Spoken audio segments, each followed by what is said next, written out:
नमस्कार, हल्ला बोल टीवी देख रहे हैं आप। मैं हूं आपके साथ प्रियंका। देखिए, मक्का से मदीना जा रहे 42 भारतीयों की हो गई है मौत। इसी विषय पे आपको और भी ज्यादा जानकारी देंगे अली असद। देखिए, ये बहुत ही दुखद घटना है जो आ रही है कि 42 भारतीयों की जो है वो सऊदी अरब में मक्का से मदीना जाते समय हाईवे पर तेल के टैंकर से टकराने के कारण ब्लास्ट हुआ और उस ब्लास्ट में 42 भारतीयों की जो है वो मौत हो गई है। वो कैसे हुई है उसके बारे में डिटेल से आपको बताता हूँ। सबसे पहले मैं ये बताना चाहूंगा, ये उम्रा क्या है। उम्रा जो है ये मक्का की वो धार्मिक यात्रा है जिसे साल में किसी भी दिन किया जा सकता है। ठीक है, उसके करने का तरीका ये है कि सबसे पहले एहराम पहना जाता है जो एक खास कपड़ा होता है। उसके बाद तवाफ किया जाता है 7 बार, काबे का तवाफ किया, चक्कर लगाया जाता है। उसके बाद सफा और मरवा एक पहाड़ी है, उसके इर्द गिर्द जो है एक सफा से मरवा 7 बार जाया जाता है। तो इसी उम्रा का जो रस्म है इसको निभाने के लिए भारत से बहुत सारे मुसलमान गए थे, जिनमें से 42 जो भारतीय हैं उनकी इस घटना में मृत्यु हो गई है। अब वो घटना किस तरह हुई है उसका मैं आपको बताता हूँ। सऊदी अरब में सोमवार देर रात एक सड़क हादसे में 42 भारतीयों की मौत हो गई है। मक्का से मदीना जाते समय इनकी बस डीजल टैंकर से टकरा गई और इसमें आग लग गई। मृतकों में 22 महिलाएं और 11 बच्चे जो है वो शामिल हैं। जानकारी के मुताबिक हादसे में सिर्फ बस का ड्राइवर ही जिंदा बचा है। बस का ड्राइवर जो है टकराते वो किसी तरह निकल गया और वो जिंदा बच गया। बाकी जितने भी लोग थे बस में सबकी मृत्यु हो गई। मृतकों में ज्यादातर जो है वो हैदराबाद के बताए जा रहे हैं। हादसा मदीना से लगभग 160 किलोमीटर दूर मुहरास के पास, मुहरास एक जगह है, उस जगह पर भारतीय समय अनुसार अगर हम बात करें तो रात के लगभग 1:30 बजे यानी 1:30 पर यह हादसा हुआ। उस समय कई यात्री जो है वो सो रहे थे, उन्हें बचने का कोई मौका नहीं मिला। हादसा अचानक हुआ, जितने भी यात्री थे वो सो रहे थे और सोने के कारण जो है उनको पता नहीं चला और धमाका के कारण उनकी जो है वो मृत्यु हो गई। तेलंगाना सरकार ने कहा है कि वे रियाज में भारतीय दूतावास के संपर्क में है।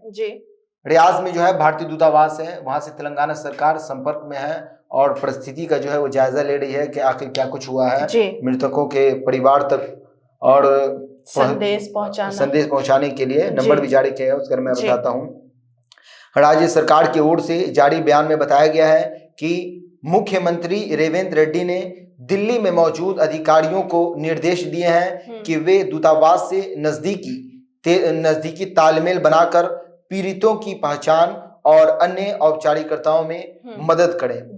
ठीक है, आगे हम आपको बताते हैं जो 12 मृतकों के नाम है वो सामने आए हैं। अभी तक और की जो पुष्टि है वो नहीं हो पाई है। 12 मृतक जो नाम है उसके बारे में आपको बताता हूँ। हादसे में मारे गए लोगों में से 12 भारतीय पीड़ितों की पहचान जो है वो हो गई है।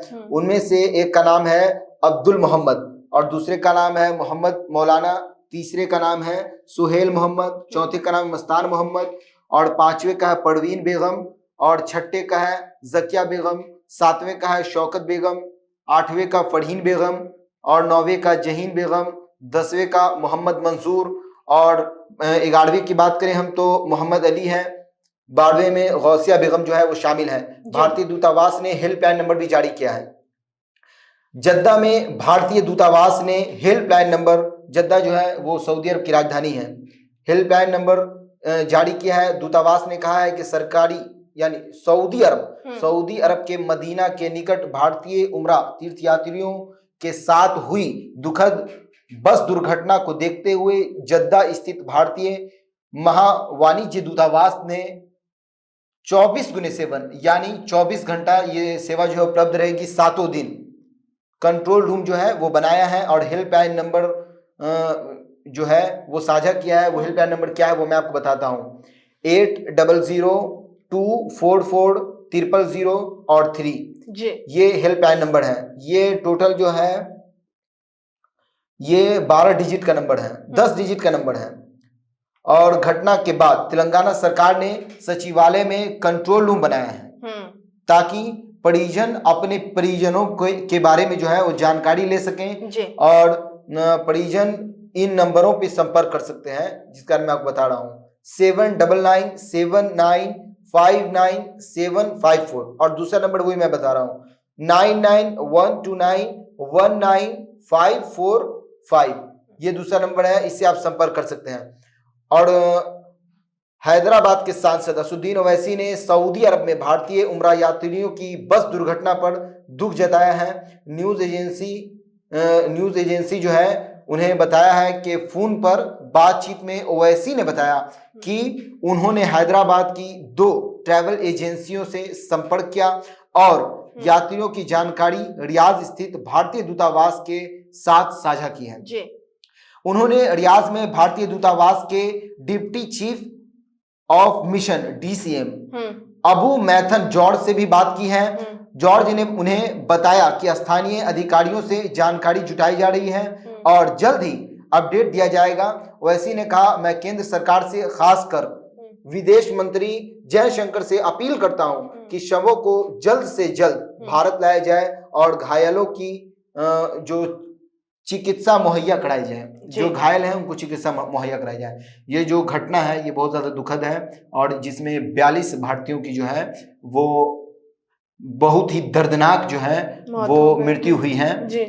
इस बारे में जो बिहार सरकार एक्टिव है और वो सऊदी अरब की सरकार से अपनी संपर्क जो है वो लगातार बनाए हुए है और उन्होंने संपर्क नंबर भी जारी किया है कि जो भी मृतक के परिवार हैं और परिजन हैं वो सरकार से अटैच हो सके और मृतक की पहचान कर सके। जी। तो सुना आपने, इन सबको लेकर आपकी क्या राय हमें कमेंट बॉक्स में बताएं। फिलहाल इस पेशकश में इतना ही। आगे की खबर देखने के लिए बने रहे हल्ला बोल टीवी के साथ। धन्यवाद।